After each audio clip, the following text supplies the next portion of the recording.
Welcome to Twale TV. Twale TV Sports, welcome back. What a game, Chelsea v Arsenal. Well, first of all, I would have to speak as a fan, not as a Chelsea fan, to be honest. That could have been the best game of the season so far, if not for the red card and the ref. And what I take from that game is not the teams, it's the two managers.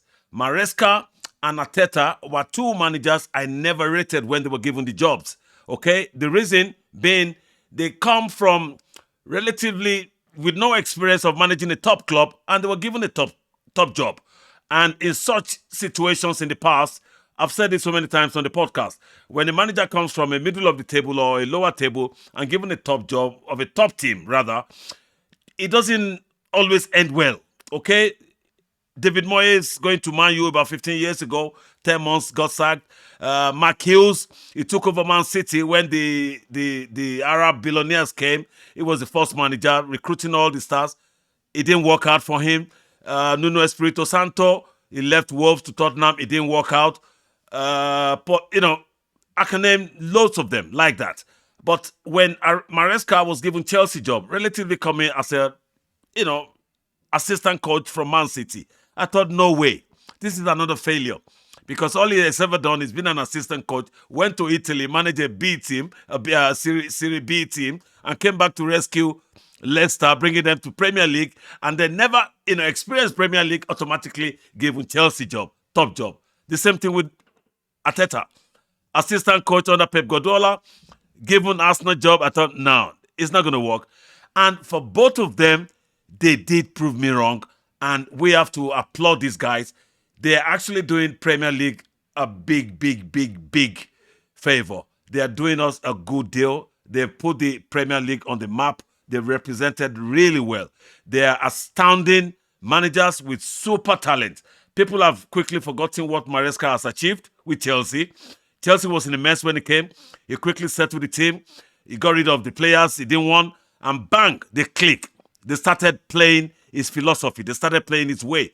And within a season or two, he's won the World Cup. He's won the European Conference Cup.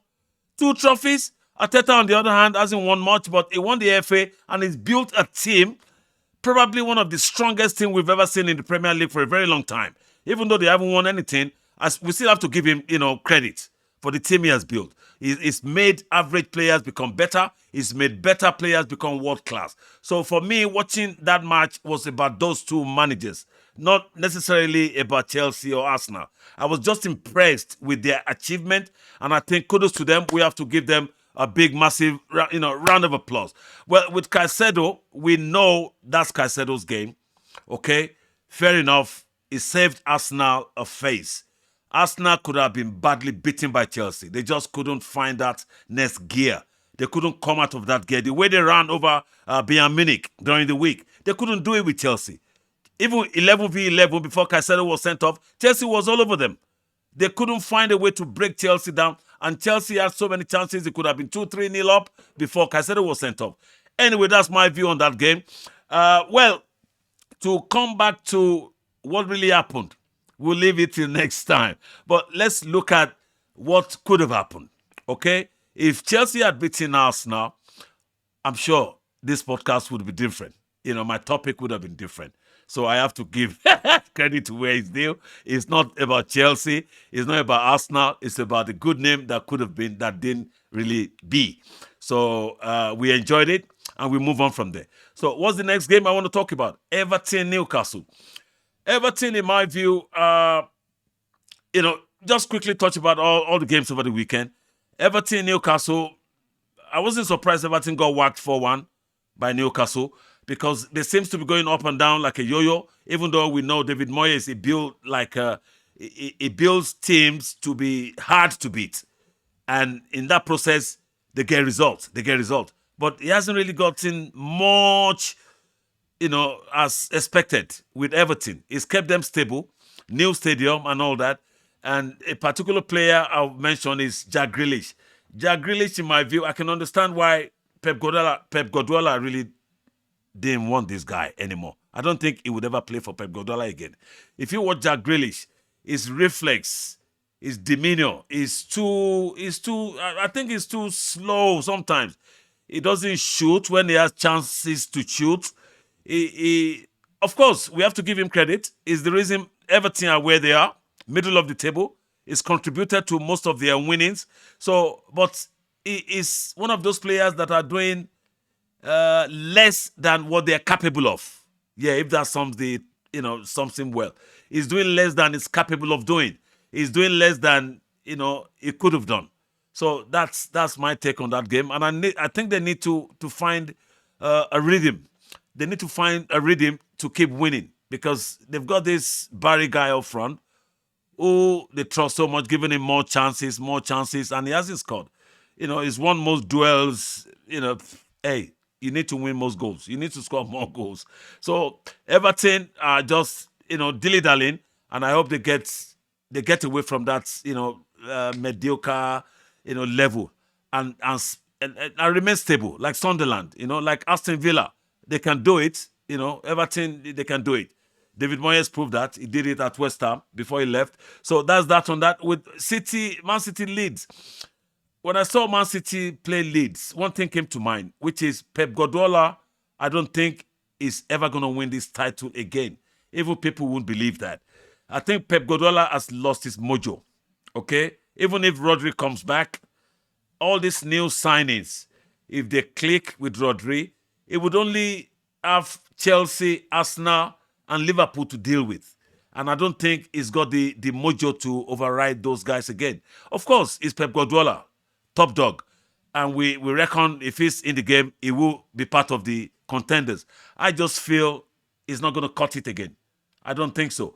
With Arteta and this Arsenal team is built, with Maresca and this Chelsea team, and Liverpool, the current champion, who are feeling really, really, really low at the moment, when they click, which I believe they will eventually because of the amount of talents they've got in there, when Liverpool click and they move like up the table, winning 2, 3, 4, 5 games, which I believe they can do, then Pep Guardiola would have to be struggling with this emergence of new super managers and super talents. Unfortunately, these are managers under his he trained them. They are his prodigies. Okay, so they came from him, and it's a case of student now outperforming the teacher. So we'll see what happens. But that's my take on City Leeds.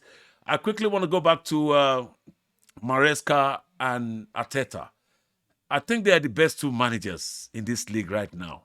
Okay, and if I have to put my Chelsea hat on, I'll say Maresca nicked it just because of those trophies he had won, and Arteta hasn't won anything. Okay, I'm not going to have a go at Arsenal or Arteta today because, in my view, Arteta could be building a blueprint of Jurgen Klopp. If you remember, Jurgen Klopp came to Liverpool, and for 4 years he didn't win anything. And when he finally won, he won everything: league, Champions League, Super Cup, club, everything. He won everything. So I can see Arteta emulating that, but not until he does it before we can give him the credit. Anyway, that's my take over the weekend. Come join me, please, again. I know the podcast is not still regular. Some fans are having a go at me. Oh, come, we're not hearing you every day anymore. Hey, please, I'll do my best. But I won't promise. Yes, I've told myself not to promise. But let's catch up at the next podcast. Keep talking to us. I love the fans when they engage. I've got loads of stuff to talk about, especially an Arsenal fan who told me, how dare you say Saka doesn't look like a captain. I'm coming to bring that topic as a main topic. Why I believe some certain captains don't look like captains. It's not just Saka. I use Reece James, our captain, Chelsea captain, as an example as well. He doesn't look like a captain, but they were given the armband because of their achievement, because of their talent, because of their behavior in the dressing room, outside the dressing room. So they've got the qualities, but they haven't got that extra. I don't know, but not today. Please, let's do that next podcast about the captaincy and all that. Let's do that in the next podcast. So thank you for watching. Catch up with us Engage with us, YouTube, TikTok, Instagram, Facebook, the whole lot. We love you. Hasta la vista, baby. Ciao. Virtuales